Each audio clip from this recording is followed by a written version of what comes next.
So, a very difficult bit of a review. I've been sent some filters by Freewell, and I'm going to get them out, and I'm being very quiet because I'm down on the canal. And this is what they sent me. You can see this. It's the glow mist filter. And the glow mist filter, I was not sure what it did, but it's part of their magnetic quick snap system, and that is an absolutely fantastic little system where your filters just snap on the front of your lens. Now they come in these little plastic boxes which are magnetic, so they hold them on. Now if you've seen Freewell reviews, you'll see they're all very similar, and they also come with a nice lens cap which I've actually got buried in my bag at the moment, so I'll show you this as well. And they come with this nice Freewell lens cap that snaps on the front of your camera, down on the front there, and I'll show you that in a moment. But what I'm just trying to do is just see the difference between using these glow mist filters. Now I wasn't 100% sure what they did when I first got them, so I had a bit of a look and a bit of a scout, and they're not actually a mist. Like they don't make your image look misty and foggy. What they do is they soften the image. Like I've got an image in front of me at the moment, and I'm going to flip the camera around and show you in a sec. But I've got a little image in front of me at the moment which is a canal, and I've put it down on a tiny little mini tripod, and I'll tell you what, I'll flip you around and I'll show you what I'm doing when I'm talking. It's a lot easier that way, isn't it? So as you can see, I've got my little tiny camera down here in the foreground, and I'm looking along at the canal. I've got my tiny little mini tripod, little handheld thing, and I've got my filters here in these two packets. I've got a 1/8 glow mist, and I've got a 1/4 glow mist, and then you can mix them together and get about a 3/4. Well, you won't get a 3/4, will you? But you'll get something. That's maths, and I don't do maths. So yeah, I've got the camera on, and I'm seeing down here this nice little image with this nice little leading line leading into this bit of a colourful sky. And I set the camera up, and I'm going to do a bracketed shot because I've done it without the bracket. I'm going to do it with a bracketed shot as well. So let me just take one with my hand over the front as a single image first, and I'll bring my ISO all the way back down to 160 because I've just been shooting on a higher ISO. Let's just get my camera set up for you, and then we're going to go to about an f8 to make it a bit quicker. I've just knocked it onto video. We don't want video, do we? What's going on? Let's come back here. I'm all fingers and thumbs. So I'm going to knock it onto, let's say a nice 7.1, and I'm going to focus on the canal boat right down in the foreground. I'm going to take one shot, 2-second timer just to avoid camera shake. That was a single shot, wasn't it? That's supposed, because I'm supposed to have my hand in it to tell me what I'm doing, like so. Right, then we're going to go back over onto bracketing. It's not very easy when you're only doing it all one-handed. Right, bracketing. I'm going to take the shot, and then what I'm going to do is add this glow mist. And you can see there's not a lot of difference in this. It doesn't do a lot to the naked eye, but what it does do is it just softens the image slightly. And for video, this would make an absolutely stunning filter, just to give you a nice soft feeling to the image, so it's not too sharp and crisp. And again, it unmagnets. Take the other one. This is the 1/4, and again, the 1/4 is slightly stronger. Very hard to do when you're doing it like that. Snap it on the front of the lens, like so, and then press the shutter. So this is going to show you the two differences between a 1/8 and a 1/4. And then what I'm going to do is I'm going to double them up and make it even stronger by putting this one on the front as well, and hit the shutter button. And what that's doing is it's just giving that a really soft edge to everything, and it's quite nice. It's quite a nice feeling. And if I hit record on here, see if I can hit record on here for you. I'm going to take them off, and you'll see the difference between on and off, and that's the difference we've got between them. So right, let me just straighten me back out, stand up, and we'll have another little look at them.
So what I did was I just stopped a little bit longer after I did those tests on the photographs. I just tried the different filters on, starting off with the 1/8 and then mixing them up to 3/8, which is both the filters together. And I just put them on and off a couple of times just to see if I could show you the different effect of having that full mist and the demist. And then I flicked over to the indoors, to the house indoors. And what I did is I waited till it got a little bit darker. When it got darker, I took the tripod out into the driveway and I put it up against my outside light. And you can see the outside light's not a very bright one. I've got an ultra bright one next to it, which wasn't on at the time. I was trying not to move, and I just wanted to see the difference between the three versions of the filters. So this is without the filter. This is with the 1/8 filter, and you can see you're getting these slight light flares from the filter. As I put them on and off, so I'm getting this slight light flare, but it is diffusing the light slightly, and it's a really nice soft effect around the light. And I think it'll work quite well in the evening, especially around the stars. I think it'll work quite nice with the stars. And then we go over to a quarter effect. You see it's causing a really nice soft halo around the lights. And then of course the 3/8, which is both filters together.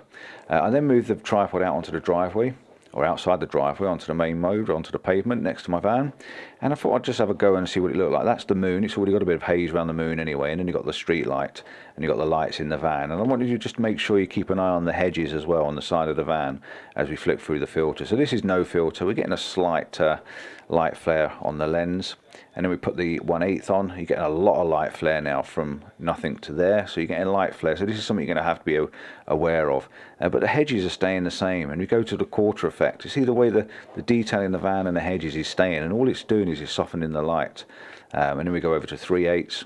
Again, the detail in the van's quite there. It's just taking the edge off if you look on the side there, but other than that, it's the detail's staying, and it's giving a really nice misty, eerie effect to the lights. I then moved the camera over slightly, did the same thing, 1/8, 1/4, 3/8, and then I went inside and just pointed it up to one of the lights up in our conservatory area, and I put the light on. This is quite a bright spotlight, and that's with no filters whatsoever. I put the 1/8 on, and then the 1/4 on, and then the 3/8, which is both of the filters together. And you can see it's softening the light. I think it worked quite nice as a video effect to soften and diffuse it. But if you look at the detail, it still keeps the detail in the wood. So you're not losing any detail by adding these filters. You're just softening the bright highlighted areas through the lights and stuff like that. So it works pretty well, and I'm quite pleased with the effect.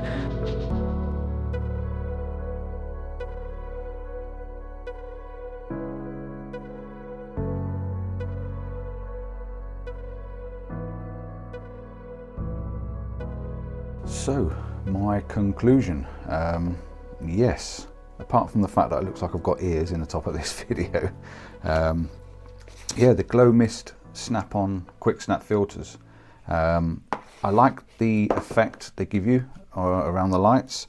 I've done a little bit of video, and I'll just run a little bit of video for you while I'm talking. I'll just literally run up the canal and just walked along the canal and just swapped the filters over to see what they did, and I don't think it's the best conditions. It's very overcast and white out there anyway, so you can't really see the difference, but I just thought I'd just see if there was any difference, whether you can notice a difference on the video as I changed the 4 filters over, from the 1/8, 1/4 and then the 3/8. They do reduce the contrast in your photographs and in your video footage. They definitely reduce the contrast, that's a sure thing. They also mute the colours a little bit, so if you live in a place that's really brightly coloured and you want to try and mute them down a little bit, these work quite well for muting the colours a little bit down and taking the saturation out a little bit. I think these are probably better for video, because you can do the processing on your camera rather than post-processing. But I will be using these, probably the stronger, the 1/4, or even using them 2 together. I think if you've got a nice morning with a nice colour sunrise, or a nice evening with a nice colour sunset, I think these would work quite well just to soften the image a little bit and just to take the edges off all that really harsh crispness, which you don't always want. It's all well and good having these nice fancy cameras with really high sharpness and stuff like that, but they don't always look real. So for these, like I say, you can't see any great difference when you hold them up. There's not a lot of difference in the actual image when you're looking through them, but what you will do is you'll notice it in the images. And there's one other thing they're good for as well, and you probably can't tell by looking at my face, but what they do is they will take the wrinkles out. So if you're a portrait shooter, you might find that these would be pretty handy for softening skin tones and softening the little dimples and the pigments in your skin. They'd work quite well for that. I've done a little bit of that in the past, and I've had to sort of blend it in Photoshop and Lightroom. But these would be quite good shooting off the camera, just to take that skin tone down a little bit and take the edges off the wrinkles and off the blemishes off the skin.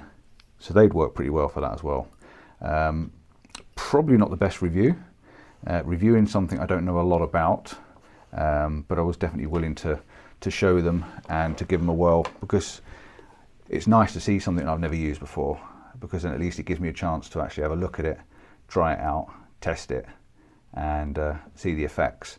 Now, I'm sure there's plenty of other videos if you're into these things and it's something you've been looking for. Check out a few other videos. They might have picked something up that I've missed or haven't had time to do. And the weather and conditions haven't been brilliant, to be honest, for testing anything at the moment. So yeah, thanks for watching if you stuck to it. I hope it showed a little bit of what they're capable of doing, or what I found they're capable of doing.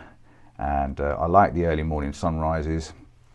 The ones on the Canal, it really did soften the image quite nicely, and I also like the effect around the lights at night time. So I'm going to take them into the town and try that. And when we get a clear starry night, or a clear starry night even, I'm going to go and try and take a picture of them, because I think it might just help pop the stars a little bit, with a little bit of glow around them.